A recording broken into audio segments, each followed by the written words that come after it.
कई आप सुनते होंगे, सौपन आते हैं एक आध को कि मेरा बेटा मर गया था, मरा हुआ है और मुझे दिखाई दिया। वो कहने लगा कि तू, मैं यहाँ रहता हूँ इस घर में, वो घर भी और है कुछ दिखा है और यहाँ छुप के रहता हूँ। एक बच्चा जो था उसको पुनर्जन्म की याद थी, उसको पुनर्जन्म की याद थी अपने की, और वो 5-6 वर्ष का होते ही अपने पुनर्जन्म की सारी बातें, घर भी, गांव भी, नाम भी, माता पिता के, पत्नी के भी नाम बता दिए। वहां जाकर उन्होंने वेरीफाई भी किया कि सचमुच ये वही है। तो क्या बताता है कि उसकी मृत्यु हो गई थी किसी एक्सीडेंट में, और फिर क्या बताता है कि ये जो मेरे माता पिता वर्तमान वाले हैं ये कहीं से आ रहे थे, मैं इनके साथ साथ आ गया और फिर मां के पेट में प्रवेश कर गया। अब ऐसा कैसे है? ये है तो ये ईश्वर विधान, परमात्मा का विधान है कि जिससे संस्कार है वो उसके आसपास ही रहता है, उसमें गर्भ में भी विश्राम कर सकता है, लेकिन शरीर जब मिलेगा उसको अंदर पेट में भी, जब उसका योग बाल्य की तरफ से ही होगा, तो तब तक वो वहां एज ए प्रेत रह ले, चाहे उसको कुछ भी कहो, ऐसे रहते हैं। तो उसको व्यास जी को इस बात का यकीन नहीं हुआ, क्योंकि पेट में ना कोई भारीपन, ना कोई ऐसी बात, तो उनको ये मालूम है कि वैसे भी शरण ले लेते हैं ऋषि लोग, ये पितर बने हुए। ये भी आध्यात्मिक ज्ञान है, तत्व ज्ञान है पुण्यात्मा, धीरे धीरे समझाओ, क्योंकि हमने तो अज्ञान ठोक रखा था, कोई सर पैर कोई पता ही नहीं था किसी भी मार्ग का। ये बार बार कंसेप्ट क्लियर क्यों करने पड़ रहे हैं कि हमने अज्ञान गणा सुन रखे है, और आपके मन में न्यू ना आ जाए। जो कथा अगर ये दास सीधी सुना दे तो आपके मन में सैकड़ों क्वेश्चन उठेंगे। तो दास चाहता है कि इस क्वेश्चन वाली बीमारी ने गिल खत्म करता चलो, तो दास के द्वारा दिया गया ज्ञान आपके हृदय में शीघ्र समाओगा। अब व्यास की पत्नी को पता नहीं था कि तेरे पेट में गर्भ में कोई बालक भी है कि नहीं है। उनको पता भी ऐसे ऋषि लोग पितर बनकर पितर रूप में भी प्रवेश कर जाते हैं।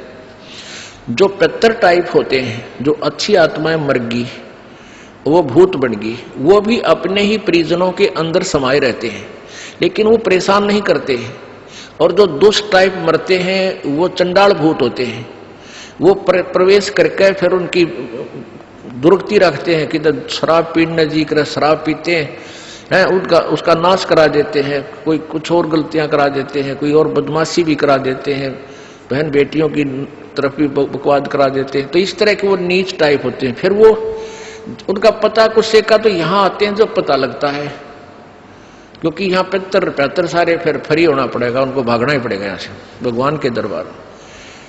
अब क्या कि जैसे एक लड़की, एक बेबे नाम ले रही थी अपना परमेश्वर कबीर जी का, और यहां से अपने घर गई मिश्री का प्रसाद, एक पड़ोस का बालक आ गया 8-9 वर्ष का, बच्चा ने देव थी, वो भी आ गया, उसको भी दे दिया।